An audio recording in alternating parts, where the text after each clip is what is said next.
Let's read the Word of God. John chapter 11, verse 28. And when she had so said, she went her way and called Mary her sister secretly, saying, The Master is come and calleth for thee. And I would like to add Acts chapter 27, verse 20. And when neither sun nor stars in many days appeared, and no small tempest lay on us, all hope that we should be saved was then taken away. The title of this message is The Darkest Hour, Then Jesus Come Along. You may be seated. The darkest hour, then Jesus come along. We could just put ourselves in that situation. They feel so happy, they feel, it seems like no problem at all. Because they know that Jesus is with them, the Master. Because they were secure, they were in safety. Everything was provided. There is peace, there's joy, contentment, everything, because Jesus is with them. But of course, kailangan physically, Jesus Christ has to attend some other business. Hindi lang naman si Martha, Mary, Lazarus, ang tao na nangangailangan at kailangan abutin din ng ating Panginoon. And so when Jesus, hindi naman sa itinataboy, hindi nila itinaboy, but of course, kung sino ba naman yung ayaw na gustong manatili ang Panginoon sa Kristo sa kanilang tahanan. That yun nga. And then, it came time, of course, when Jesus went away, sickness set in. And so, sometimes, nagtataka ang tao. It's just like sometimes, one time, yun nga, yung one of my friend, and maano natin to sometimes na, para bang ganun lang kadali. Walang karamdaman, din biglang nagpa-check up. Malala na pala. Because it's true that the enemy, the devil, come to steal, to destroy, and to kill. At kung maaari, bibilisan na niya. Na habang ang tao nabubuhay sa kasalanan, listen to this. It's because what the prophet said, always, sabi niya, just remember never to cross the borderline. It's just like, sabi niya, when you are out of the church, you are out of the protection of the blood. Hindi ibig sabihin, nandito ka sa loob ng, but if you go out of the church, we are out of the will of God. And you see, you are no longer under the protection of the blood. That means Satan can harm us. He has all the time. Kung tayo ay tatalikod, kaya yung awit, don't let me cross over God's mercy line, because when we cross over God's mercy line, then we are no longer at the protection of the blood of Jesus. So lagi tayong manatili doon, mga kapatid. We're so thankful, mga kapatid. You know, those songs, the blood is still there, but kapag tayo naman ang lalabas sa pintuan, because maybe in that time, in the Exodus, mga kapatid, mayroon talaga mga taong suwail or mga taong hindi talaga naniniwala. Ma-pride. Kunwa. Hindi yan totoo. Bla, bla, bla, bla. Kailangan ko pa makipag-birthday doon sa kaibigan ko. Kailangan ko mayroon na. Bahala kayo dyan. Hindi ako naniniwala dyan. But when that time came, strike, the death angel came, then it's true. Kapagkat hindi nagmamaliw ang kasalita ng ating Panginoong Diyos. So when Jesus went away with the family, sickness set in. Siguro kung sa ating panahon ngayon, yun nga, during that time, I believe messenger ang pinapadala. Kailangan nilang mag-upa ng tao, para makapagpadala ng mensahe sa ating Panginoong Kristo. Please come, sabi niya. Maring sa isip ni Martha at ni Maria, sabi niya, kaibigan niya si Lazarus, kaibigan niya tayo, we are a family friend. Hindi na tayo bibiguin. Walang problema yan. Kasi kaibigan niya tayo. And then, wala. We do not know how long Lazarus got sick. Keep on sending message. Siguro ngayon, kung sa ating panahon ngayon, text ng text, o baka tatawagan pa, unattended. Because the Lord Jesus Christ is very busy. Physically, He's very busy, but being God, He knows. Alam niya yan. I will come. Darating ako. And maybe, siguro, alam niyo na bilang minsan ang tao, paasa ka naman. Siyempre, yung sabi ng Panginoon sa messenger, sabi niya, darating ako. I will come. Pero umaasa sila. Di ba sometimes ganyan ang salita ng ating Panginoon. Ask what you will and shall be given. Maaring pray tayo ng pray. Ganun naman.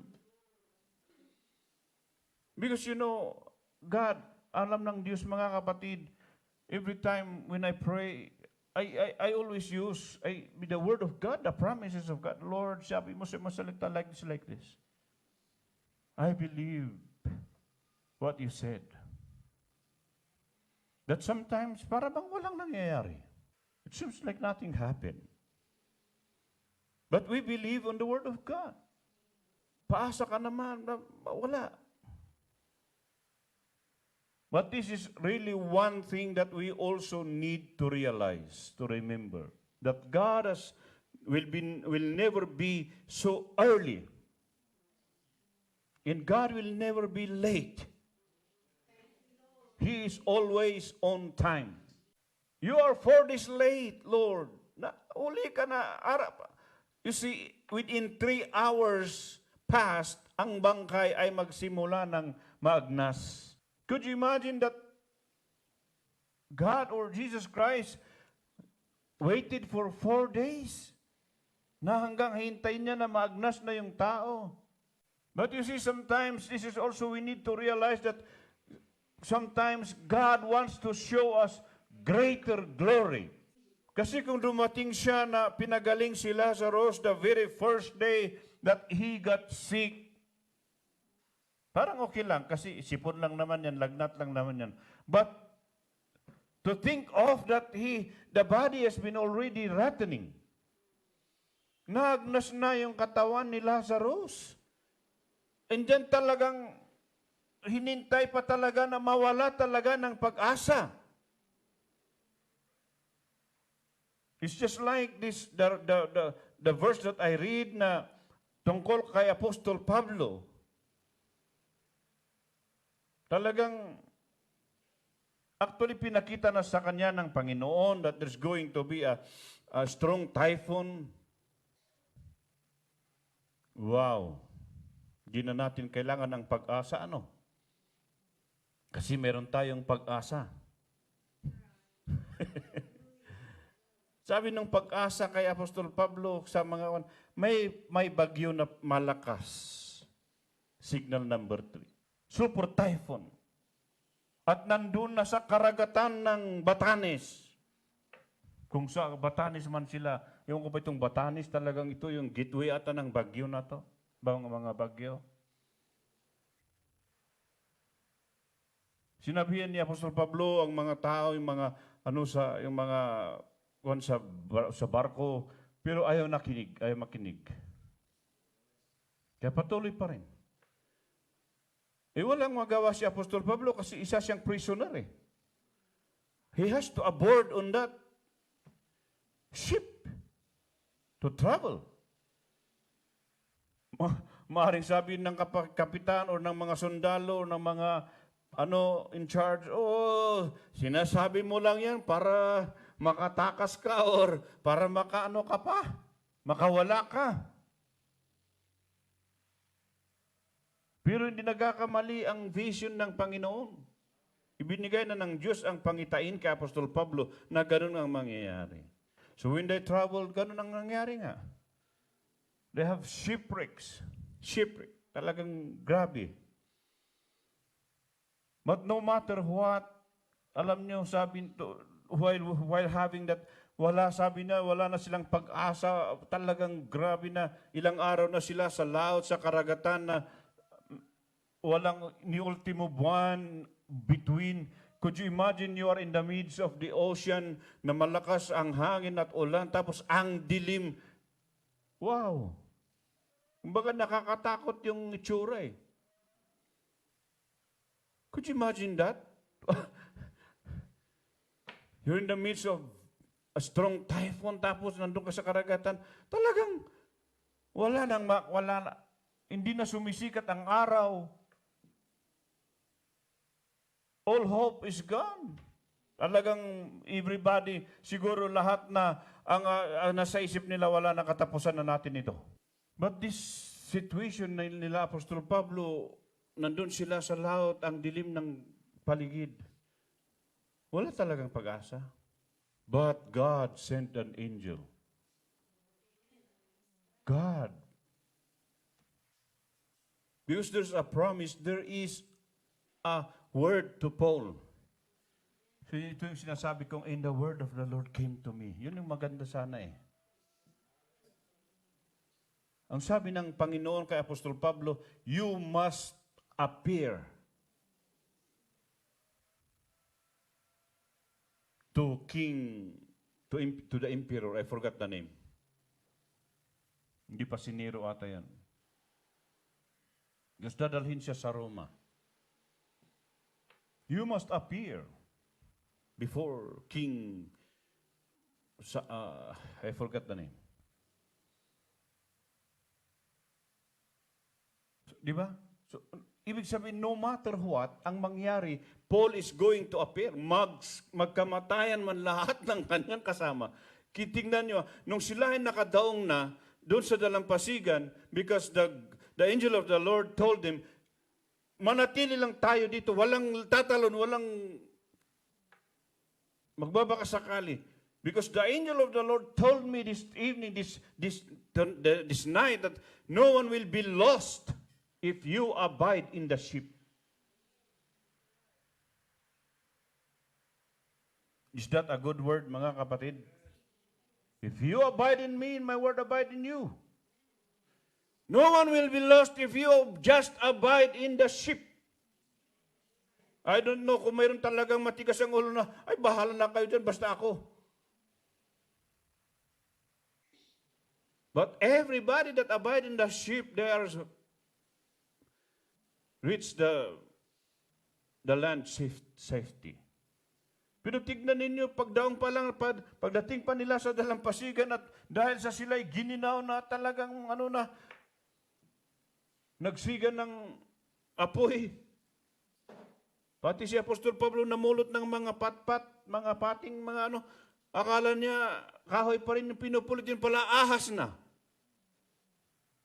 At nung iginatong doon sa apoy, biglang tumalon yung ahas. At sa dami-dami ng nakapaligid na tao, kay Apostol Pablo pa tumama at kinagat. At kung anong uri ng ahas na yun na makamandag, lahat ng mga paningin ng kanyang makasama sa paligid ay, naku, mamamatay ito. Pero walang nangyari kay Apostol Pablo. Because the Bible said, you shall pick up serpents and it will not harm you. Huwag mo namang sasadyain, ha? Sabi ng Bible.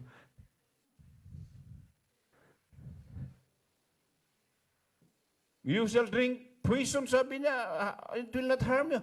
Inumin ko kaya itong tayo doon, sabi niya. Mamamatay ka. But because, today we are drinking and we are eating, wala na eh. There's nothing safe. That it is God's promise to us.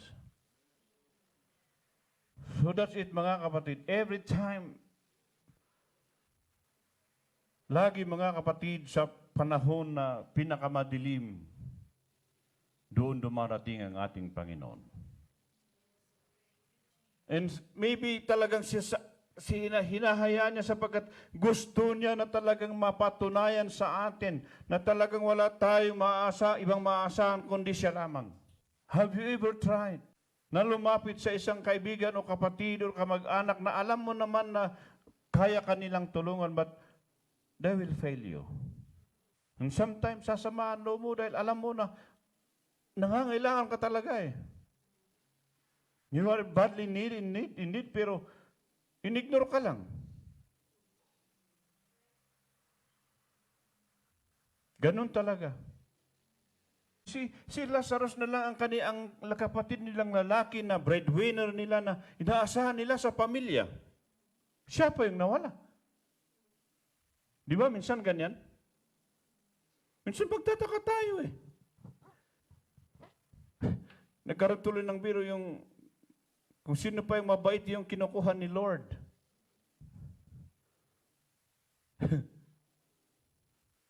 Minsan kung sino pa yung mabait or talagang nakakatulong, yun pa yung nawawala.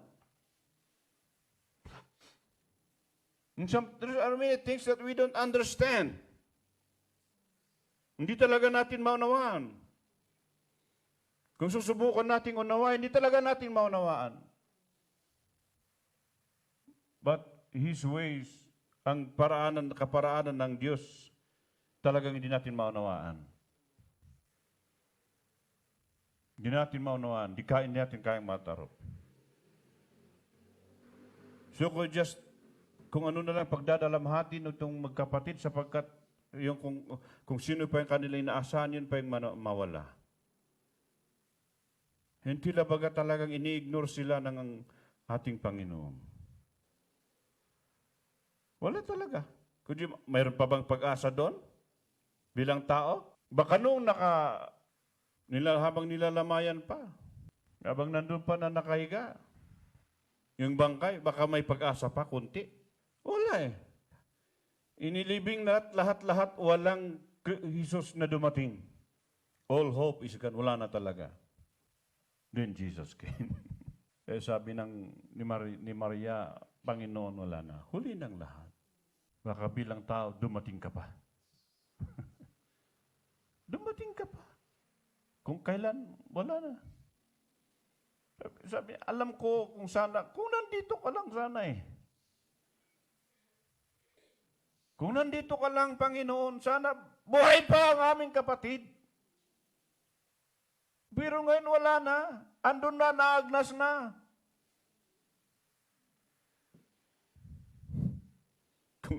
Kung i-exaggerate pa natin, mga kapatid, alam mo naman na sila ang amang inaasahan. Na problema pa kami sa pagpapalibing, ang dami pang utang na iniwan sa amin. Paano namin mababayaran mga to? Because sometimes ganun eh. From worst to worst talagang nangyayari. Akala natin yun na, pero mayroon pa talagang mas grabe. But God's ways are not our way. Blind Bartimaeus, sabi niya, ganun din. Every time. Lahat na lang mawawala. Nawala na yung kanyang kabuhayan na tupa. Nawala na yung kanyang kabuhayan na 2 kalapati na ihinandog para lamang mabuhay ang kanyang pamilya. So, ano pa? Ano pa ang kanyang gagawin? Kasi siyempre mas malaki ang kita kung mayroon yung kalapati na gumagawa ng gimmick para dami siya ng limos. Yung tupa na taga-akay niya, wala na rin. Pero anong ginawa ng Panginoon? It's a blessing in disguise, man. Talagang minsan hahayaan ng Diyos na mawawala ang lahat para lamang makita natin. It's just like in the wilderness to the children of Israel. Ganon na lang lagi.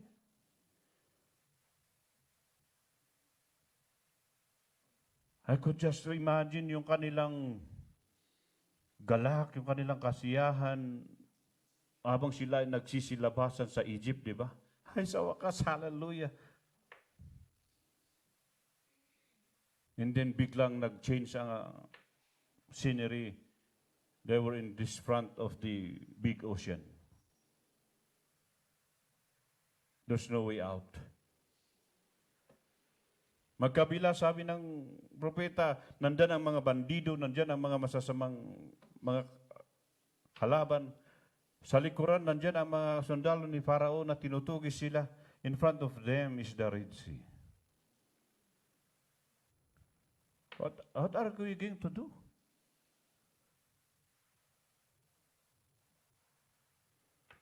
But din yun nga, ang ganda. The Lord came to his prophet and told him, be still. Tell the people just to be still and know that I am God. Ayan, kasi gusto ng Diyos na makilala natin, makita natin na siya ay Diyos.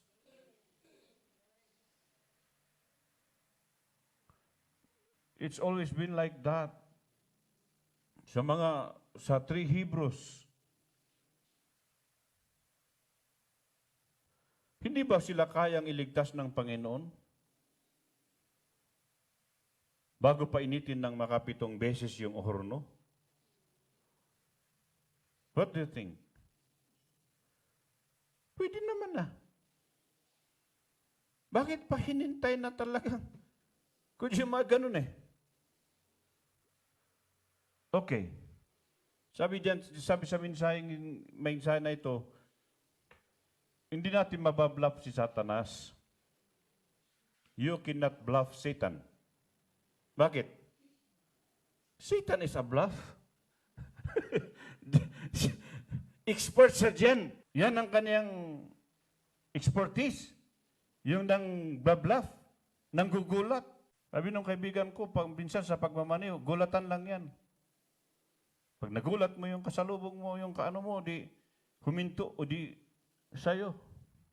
Kung ikaw naman ang nagulat, di sa kanya. Lalo na sa Manila, gulatan yan. You cannot bluff Satan. But of course, don't let Satan also bluff us. Ang mga doktor sa Japan, mas high-tech ang kanilang gamit. Wala pa rin. Nothing happens. Nung sinubukan na lahat, ang mga doktor, mga madalubhasa sa pagamutan, walang nangyari. Sinubukan ang mga matatanda sa pagano, wala pa rin nangyari. Sinubukan lahat ang mga kilalang albularyo siguro, walang nangyari. But then Jesus came. Ito pang masaklap. I believe without a shadow of a doubt that she was in God's mind. She was in our Lord Jesus Christ's mind. Pero tingnan niyo kunya, nilampasan siya eh. It seems like Jesus Christ, our Lord Jesus Christ, is not interested on her. Hindi siya pinapansin, wala siya sa God's people are risk takers. Sometimes we don't want to take the risk. But tingnan natin lahat itong mga pinag-usapan natin. They took the risk. Itong Hebrews, they took the risk. Daniel, he took the risk. Every one of them. Moses took the risk. Everyone. Hindi ba risky yung kay David? Haharap ka sa Goliath? Lahat, saka alam na, risk.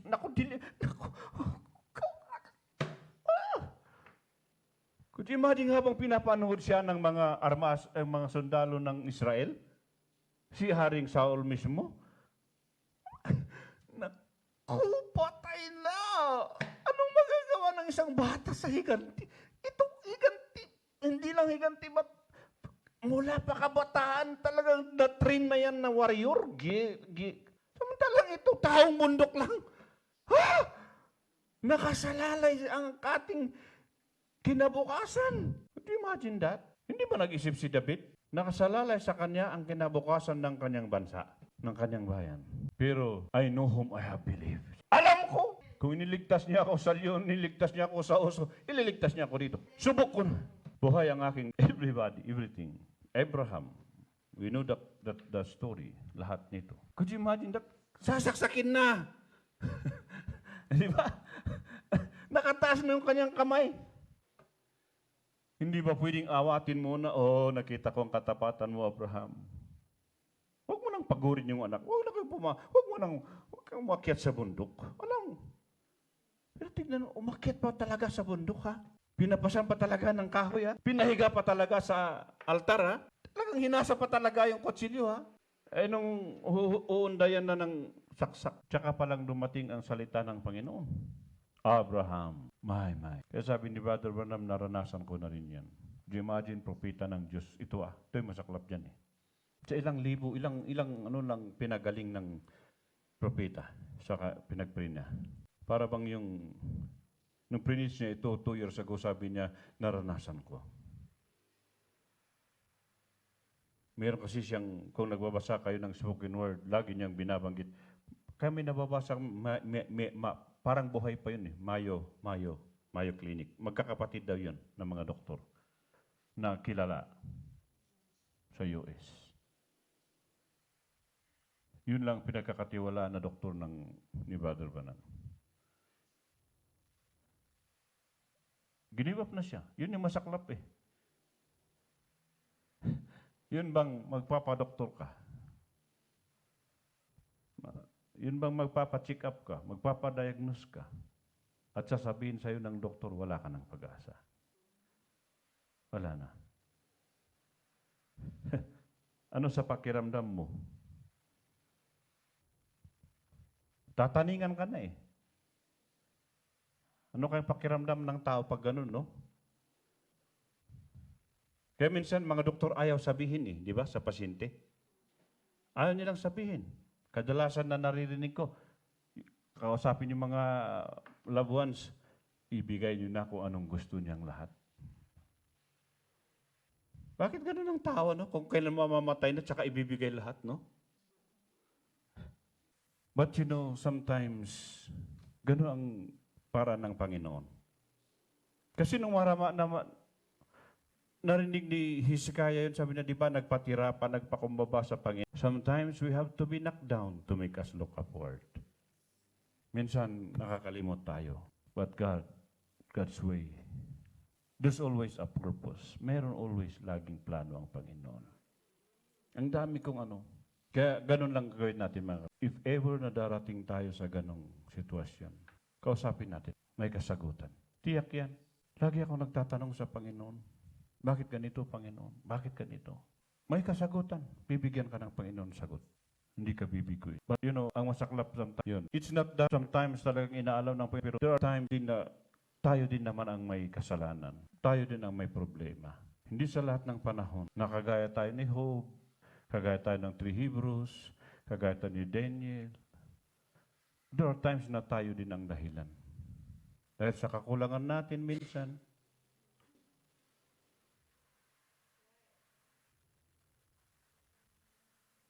but there's always God's way. Kaya sabi ng Panginoon, as many as I love, I rebuke and chasten. Mga inibig ko, pinapalo ko. So kung makakaranas tayo, dahil inibig tayo ng Panginoon. But this one thing for sure,